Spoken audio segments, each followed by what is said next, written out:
Olá, meus amigos e minhas amigas do canal Prateleira de Cima. Hoje nós temos a grata satisfação de receber o nosso amigo Wagner Pires, ele que volta aqui no canal para nos esclarecer mais uma dúvida. Ele vem aqui nos trazer a dúvida que muitos pecuaristas têm. Por que a erosão? De onde surgem as erosões? Tantas erosões que prejudicam as pastagens. Wagner, explica aí para a gente, Wagner, essas erosões, de onde vêm, qual a sua concepção sobre erosões? Então, vamos lá. Bom dia a todos. Obrigado, Manuel, aí pelo convite. Mais uma vez estar com vocês. Eu espero que a gente esteja contribuindo aí com a melhoria da pecuária mineira e de todo o Brasil. Bom, Manuel, erosão é um fato, é uma situação bastante dramática no Brasil, porque a erosão começa devagarinho, com um buraco que começa a se formar, com uma valeta que começa a se abrir, o pecuarista não dá atenção e um belo dia essa erosão ela vira uma vossoroca, tá? Uma coisa que todo pecuarista deve ficar atento é em relação a para onde está indo a água que corre na fazenda dele. A água da chuva, para onde ela vai? Como que ela está caminhando no solo? Ela está caminhando com velocidade ou devagar?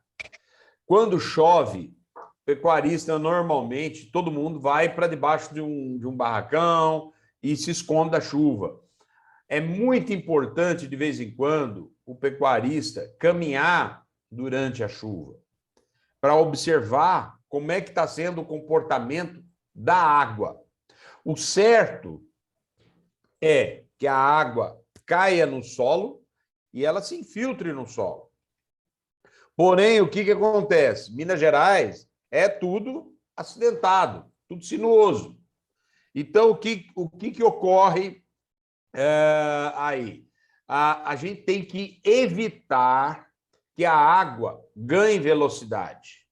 Quando a água ganha velocidade, Manuel, ela começa a carregar partículas junto com ela. E essas partículas de solo, elas vão indo, vão embora, e elas vão parar lá embaixo, no córrego, na represa e na nascente. E vão começar a estragar a fazenda dele. Então, primeiro ponto, o pecuarista tem que entender como é que está a situação de infiltração da água no solo. A água está infiltrando ou a água está caindo e está correndo? Tá? Esse é um ponto. Outro ponto importante que o pecuarista deve atentar é a água, a gota da chuva, ela não pode bater diretamente no solo. O solo deve estar revestido, protegido. Com o quê? Com palhada. Pasto bom, Manuel, é aquele pasto que o gado, ele anda, o vaqueiro anda no pasto e ele não enxerga a terra, tá? Você anda no pasto da sua fazenda e não vê terra, você vê palhada. Quando você vê palhada, você pode falar, meu pasto está bom, tá? A palhada, ela é uma proteção, além de ser uma proteção térmica, ela mantém o solo fresco, ela evita a evaporação da água. E isso é um fator extremamente saudável. E, além do mais, ela quebra o impacto da gota da chuva. Porque a água da chuva, Manuel, ela bate que nem uma bomba. Quando ela bate sobre o solo, as partículas de solo fazem isso. Tá? E aí ela vai batendo, vai rolando para baixo, depois outra, e vai...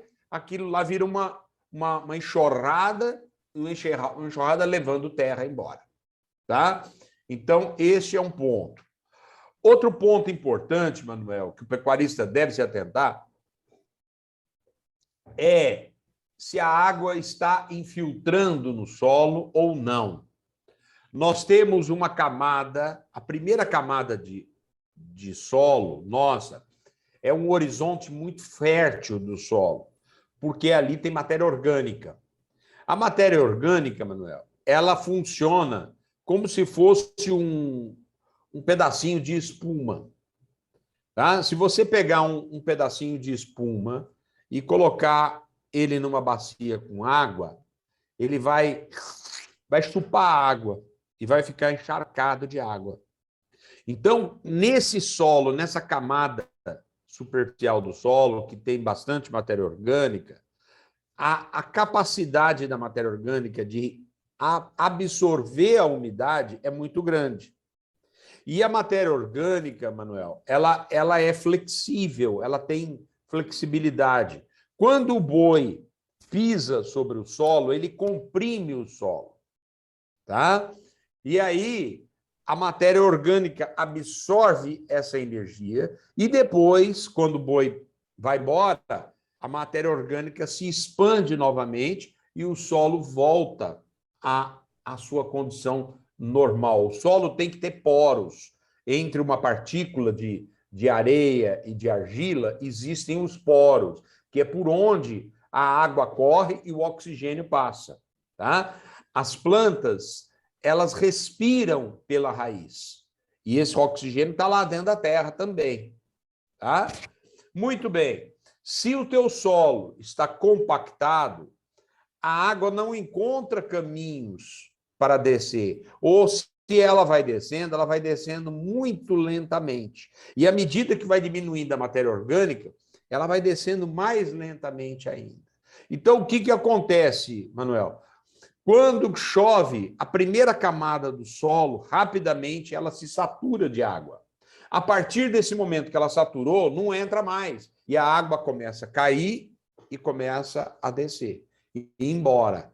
Essa água que não está infiltrando no solo, ela é tremendamente perigosa. Muito bem. A água começa a correr e ela procura sempre o caminho mais fácil. E ela vai pegar justamente os trieiros que o gado faz no pasto. E, normalmente, a água, a nascente, bebedouro do gado, está lá embaixo. Tá? E o gado, ele faz o trieiro para subir e para descer, para subir e para descer. E junto da cerca é o lugar preferido do gado. E a água começa a correr nesse trieiro. E ela vai escavando o chão. Tá? E aí o que começa a ocorrer? Começa a surgir a erosão. Tá? Porém, quando você se depara com uma situação de erosão, você já tem um problema lá em cima, mais ao alto, que é a não infiltração de água no solo, que é a compactação do solo. Como é que você descobre que o seu solo está compactado ou não? É muito fácil. Você pega uma barra, um vergalhão de ferro grosso e leva numa serralheria, passa no esmeril, faz uma ponta nele. Pega uma marreta, tá? E vai lá no pasto e pau, começa a bater, tá? E aquele vergalhão vai entrando, aquela barra de ferro vai entrando. O que você vai perceber?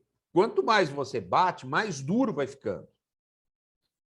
Tá? O que é isso? Isso é compactação. E às vezes acontece o quê?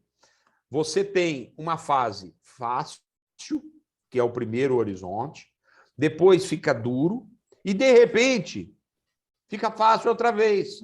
E aí ela afunda fácil. Não afunda fácil, mas ela fica mais suave. Você tem o quê? Uma camada intermediária, que nós chamamos isso de subcompactação. Tá? Solo compactado, Manuel, a água não entra. Se a água não entra, a água tem que ir para algum lugar e ela vai descer morro abaixo e vai provocar a erosão. O que é o prejuízo da erosão? Nós vamos ter um assoreamento dos rios, a terra que estava lá em cima, que a água trouxe, vai se depositar no leito dos rios, dos córregos da fazenda. Ela vai depositar assorear os açudes, tá? E principalmente ela vai assorear as nascentes, tá? Sem falar que esse buraco vai aumentando, aumentando, e ele se forma uma erosão e depois uma vossoroca, que é um buraco monstruoso, Manuel, que cabe muitos tratores lá dentro. E o sujeito perde toneladas e toneladas de terra. Isso desvaloriza o imóvel do produtor rural. Muito bem, vamos falar do que eu preciso fazer para evitar a erosão. Eu tenho que evitar, Manuel, a velocidade da água. A água, ela pode descer, a água não sobe, a água desce, tá? Mas essa água pode descer, se ela descer encontrando obstáculos, ela encontra um obstáculo aqui, vira para cá, vira para lá, e vai virando, ela vai quebrando a velocidade dela. Como é que eu faço isso, Manuel? Escolhendo uma gramínea correta para áreas amorradas. Área de morro, Manuel, o pecuarista não deve plantar pânico, capim de touceira. Por quê? Porque vai nascer uma touceira aqui, outra ali, outra mais embaixo, e as touceiras, elas têm um espaço entre elas, tá? Eu tenho uma touceira aqui e tenho outra touceira aqui. Eu tenho um espaço entre as duas, tá? Por quê? Porque por baixo da terra as raízes estão se cruzando. E quando a planta cresce, ela protege, ela fecha, ela faz um guarda-chuva sobre a terra, tá? Mas o gado caminha entre as touceiras. E quando o gado